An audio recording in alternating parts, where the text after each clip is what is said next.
Hello guys, welcome back to my channel. तो आज मैं एक्सप्लेन करने वाली हूँ bride of the century drama का एपिसोड 5। और यहाँ पर मैं एक बात क्लियर कर देती हूँ कि अगर आपने इसके पिछले पार्ट्स की एक्सप्लेनेशन नहीं देखी है तो देख लीजिएगा, नहीं तो आपको कुछ भी समझ नहीं आएगा।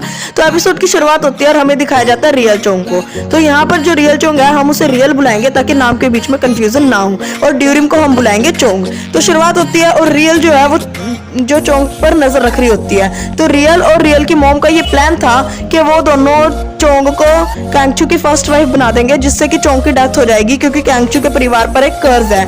और उसके बाद जो सेकंड वाइफ होगी वो रियल बन जाएगी, जिससे कि जो रियल है वो बच जाएगी और जो चोंग है वो मर जाएगी। तो यहाँ से अभी चेंज होती है सीन और हमें दिखाया जाता है चोंग को जो कि मैनेजर को ढूंढ रही होती है। मैनेजर रोड के पास बैठे होते हैं, वो जाती है।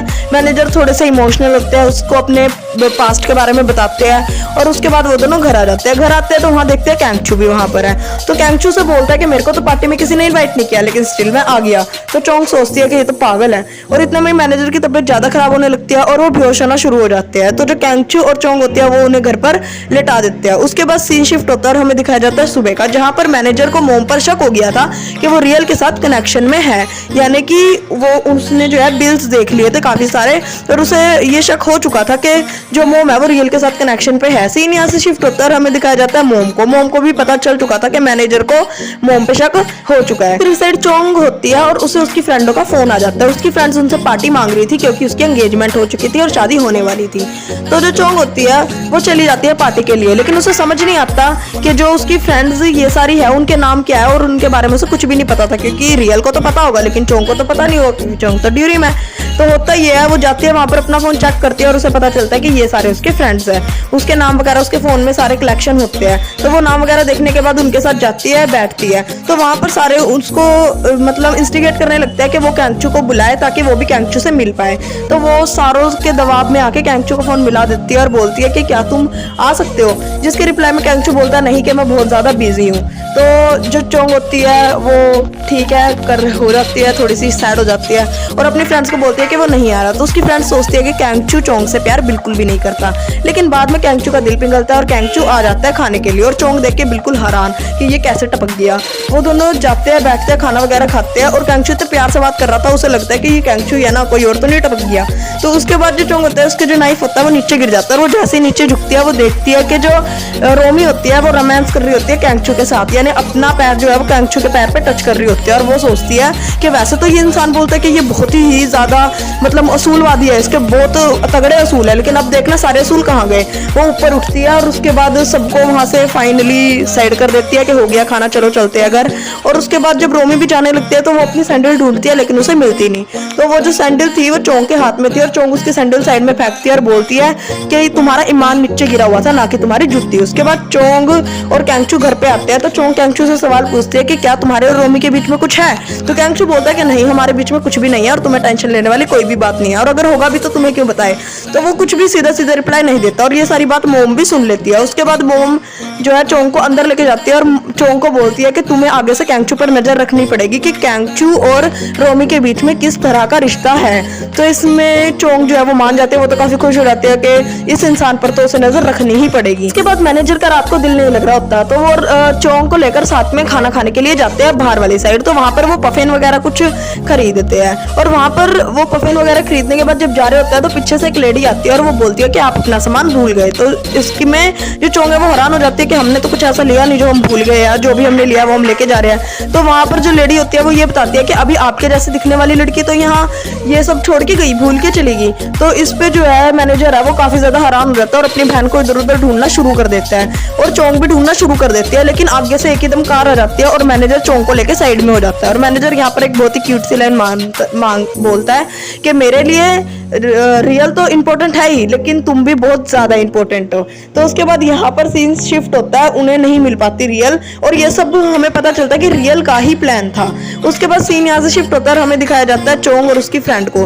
तो जो चोंग है वो अपनी फ्रेंड से पूछ रही होती है कि रोमी और कैंगचू के बीच में कैसा रिश्ता है और अभी वो क्या कर रहे हैं। तो यहाँ पर जो उसकी फ्रेंड है वो चोंग को और भी इनसिक्योर कर देते हैं ये बोल के कि वो रात रात भर एक साथ अकेले रहते हैं। तो उसके बाद कैंगचू और बाहर आ जाते हैं और चोंग और उसकी फ्रेंड छुप जाते हैं। फिर जो है चोंग सोचते हैं कि कैंगचू को रंगे हाथ पकड़ना है और वो चोंग कैंगचू की कार का पीछा करना शुरू कर देती है। और कैंगचू को ये बात पता चल जाती है कि चोंग की कार उसके पीछे ही है, तो वो जानकर जो है वो कार मेंशन के अंदर ले जाता है। और चोंग भी सोचती है कि अब तो मैं इसे पकड़ कर ही रहूंगी, और वो उसके पीछे मेंशन में चली जाती है। वो मेंशन के बाहर काफी देर तक बैठी रहती है और सोचती है कि कैंगचू कुछ तो करेगा। वो अपनी खिचड़ी पूरी पका लेती है कि उसने रोमी के साथ ये किया होगा, गले मिला होगा, किस किया होगा वगैरह वगैरह, लेकिन ऐसा कुछ भी नहीं था। इनफैक्ट वहां तो रोमी भी थी भी नहीं, उसने रोमी को रास्ते में ही उतार दिया था। उसके बाद वो जो कैंगचू होता है वो बंदूक लेके उसके पीछे से आ जाता है और उसके पीछे नेक पे रख देता है। तो वो पीछे मुड़ के देखती है, बंदूक देख के वो डर जाती है। इतने में कैंगचू बोलता है कि क्या तुम चोर हो, तुम मेरे को क्यों घूर रही हो और ये घर के बाहर क्या कर रही हो। उसके बाद वो उसे अंदर लेके जाता है और बोलता है कि तुम मेरे नजदीक आना चाहती हो ना, उसके लिए ये सब कर रही हो, और रोमी तो यहाँ है भी नहीं, तुम यहाँ पर क्या कर रही हो। तो जो इस पे चोंग होती है वो ना अपने वो देने एक्सक्यूज देने लग जाते हैं, लेकिन कैंगचू बोलता है नो एक्सक्यूज। उसके बाद वो पकड़ के उसे बेड पे लेटा देता है और वो बोलता है कि तुम यही चाहती थी ना कि मैं तुम्हारे पास आऊं, मैं कह रही हूँ ये इंसान नेक्स्ट लेवल है, इसे पता नहीं क्या ही समझ आता है, कोई कुछ और कर रहा होता है इसे कुछ और ही समझ आता है। तो इस पे चोंग को गुस्सा आ जाता है, उसे धक्का देके साइड में करती है और बोलती है कि तुम मेरे साथ ऐसा व्यवहार नहीं कर सकते। वो जाने लगती है तो चोंग तो कैंगचू से बोलता है कि तुम है ना औरों की तरह ही हो, तुम औरों से अलग थोड़ी ना हो, तुम भी तो मेरे पैसों से ही प्यार करती हो। जिस पे जो चोंग है वो चुपचाप बाहर निकल जाती है और वो बाहर जाने लगती है तो देखती है बाहर बहुत ही ज्यादा अंधेरा होता है, उसकी कार चलनी बंद हो जाती है, धुंधली धुंध होती है, उसे मजबूरन वापस आना पड़ता है। तो वापस जब वो आती है तो कैंगचू उसे बोलता है कि तुम जानती हो ना मैं तुम्हारे साथ क्या क्या कर सकता हूँ, वापस आने का तो कोई मतलब ही नहीं बनता था, तुम क्यों आई हो। तो जो चोंग है वो बात को साइड में करती है और बोलती है मुझे तो भूख लग रही है, तुम्हें क्या खाना है। तो वो खाना बनाना शुरू करते हैं और कैंगचू को एक प्याज पकड़ा देती है, जिससे कैंगचू की जो ईगो है वो और भी हट हो जाती है और वो सोचता है कि ये लड़की मुझसे प्याज भी छिलवाएगी क्या, इतना काम काफी नहीं था जो उसके लिए ये भी करना पड़ेगा। उसके बाद वो प्याज वगैरह छीलना शुरू कर देता है और जो चोंग है वो अपने घर पे फोन करके बता देती है कि वो कैंगचू के साथ मेंशन में है और सुबह तक अपने घर पर वापस आ जाएगी।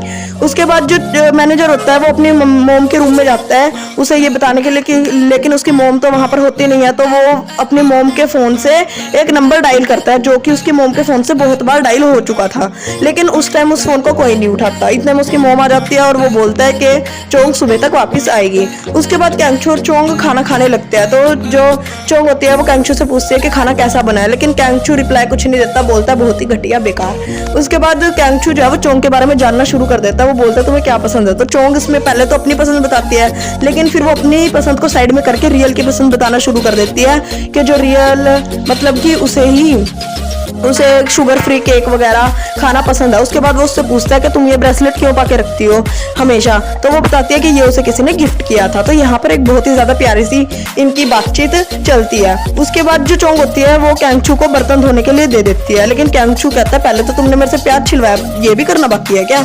उसके बाद जो चोंग होती है वो उसे डांट के बर्तन धोने के लिए भेज देती है। तो जो कैंगचू था वो भी इतना सीधा तो था नहीं, तो वो भी जो है ना बर्तन में कुछ होता है वो ना चोंग की ड्रेस पे गिर देता है और सॉरी बोल देता है। उसके बाद जो चोंग होती है उसे गुस्सा तो आता है, लेकिन वो कुछ बोल नहीं पाती और बाथरूम में अपने कपड़े लेके चली जाती है धोने के लिए।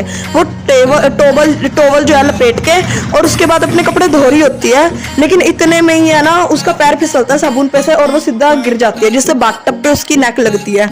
तो वो एक आवाज करती है जिससे कि कैंगचू बोलता है कि क्या हो गया। वो बाथरूम के बाहर ही जो है नॉक कर रहा होता है दरवाजे पर है ना। फिर वो अंदर जाता है और वो देखता है कि जो चोंग है उसके काफी चोट लगी है। तो वो फटाफट से एम्बुलेंस को फोन करता है और अंदर आता है। अंदर आने के बाद वो अपनी जैकेट लेके आता है उसे पहनाने के लिए। तो चोंग बोलती है कि तुम ये क्या कर रहे हो। तो वो बोलता है कि मैं तुम्हें ये जो पहना रहा हूँ इसीलिए ताकि है ना तुम्हारी जो ये फोटो है लीक ना हो जाए, सारे बोलेंगे कि कैंगचू की जो फियोंसे है वो इन कपड़ों में बाहर आई थी। तो वो बोलती है कि पहले तुम लाइट बंद करो। उसके बाद लाइट बंद करने के बाद वो उसके कपड़े वगैरह चेंज करता है और ये सब हॉस्पिटल में चल जाते हैं। तो हॉस्पिटल में जाने के बाद जो चोंग होती है उसे वॉशरूम जाना होता है और वो उठती है, लेकिन जो है उठ नहीं पा रही होती। तो कैंगचू से गोद में चक्के जो मतलब विला टाइप कुछ होता है उस पर बिठा देता है और उसे लेके जाता है अपने साथ वॉशरूम करवाने के लिए। उसके बाद जब चोंग वो सो रही होती है और जब उसकी आंख खुलती है तो वो देखती है कि कैंगचू उसके साथ में ही सो रहा होता है और है ना उसके दिल में कुछ होना शुरू हो जाता है। वो स्माइल करना शुरू कर देती है, यानी कि उसके दिल में प्यार की आग जलनी शुरू हो चुकी थी। और दूसरी साइड कैंगचू के दिल में भी कैंगचू उठता है और उसका टेम्परेचर वगैरह चेक करता है, सब कुछ नॉर्मल था। उसके बाद वो दोनों घर आ जाते हैं। दूसरी साइड जो रोमी होती है और कैंगचू का भाई होता है तो उसके पास जाता है रोमी के पास, और कैंगचू का भाई जो है रोमी को बताता है कि ना एक सर्वे के अनुसार ये पता चला है कि मैं जिस लड़की को लाइक करता हूँ वो मेरे से बड़ी होगी और मैं उसे एक हेयर क्लिप गिफ्ट करूंगा। तो यहाँ पर सीधी सीधी बात रोमी की हो रही थी क्योंकि कैंगचू का भाई रोमी को पसंद करता था। और रोमी सोचती है कि ये सब चोंग ने किया और वो बोलती है कि ये जो भी होगा मैं उसे जरूर पकड़ दूंगी। सीन शिफ्ट होता है, हमें दिखाया जाता है चोंग और मैनेजर को। तो मैनेजर चोंग को बोलता है कि तुम वहां पर क्या करने गई थी। तो वो उसे एक्सप्लेनेशन देती है कि उसे लगा था वहां रोमी है, लेकिन रोमी तो वहां थी नहीं, वहां तो खाली कैंगचू था। तो उसके बाद जो मैनेजर होता है वो कुछ गलत ही सोचने लगता है, लेकिन जो चोंग है वो सारी बात क्लियर करती है कि हमारे बीच में रात को कुछ भी नहीं हुआ। सीन शिफ्ट होता है, कैंगचू के साइड दिखाया जाता है। कैंगचू बहुत ही ज्यादा खुश हो रहा होता है अंदर ही अंदर, उसे है ना मतलब उसके मन में तो लड्डू फूट रहे होते हैं प्यार के।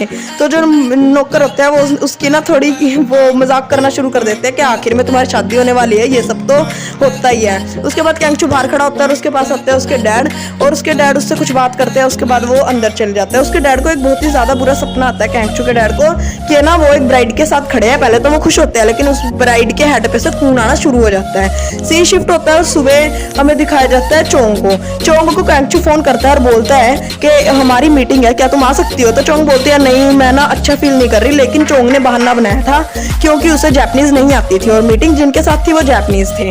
तो उसके बाद वो ये बहाना लगा देती है और अपनी फ्रेंड के साथ चली जाती है। अपनी फ्रेंड के साथ जाने के बाद ना वो दोनों बैठ के पार्टी करते हैं टेरिस पे। और जो चोंग होती है ना वो काफी ज्यादा पी लेती है, पता नहीं कौन सा नशा ये लोग कर लेते हैं कि इन्हें इतनी ज्यादा चढ़। जो फ्रेंड होती है वो उसे विग वगैरह पहनाती है और बताती है कि सेक्सी कैसे दिखना है, जिसको खुद को नहीं पता था कि कैसे दिखना है सेक्सी।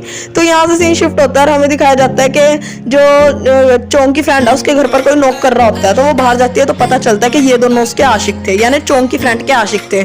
तो चोंग यहाँ पर फुल अपने वॉरियर वर्जन में आ जाती है और उन्हें पीटने के लिए अपना हाथ आगे कर देती है। यहीं पर ये एपिसोड खत्म हो जाता है। तो अगला एपिसोड मैं जल्दी अपलोड कर दूंगी, और अगर आपको वीडियो पसंद आई है तो please like and subscribe my channel.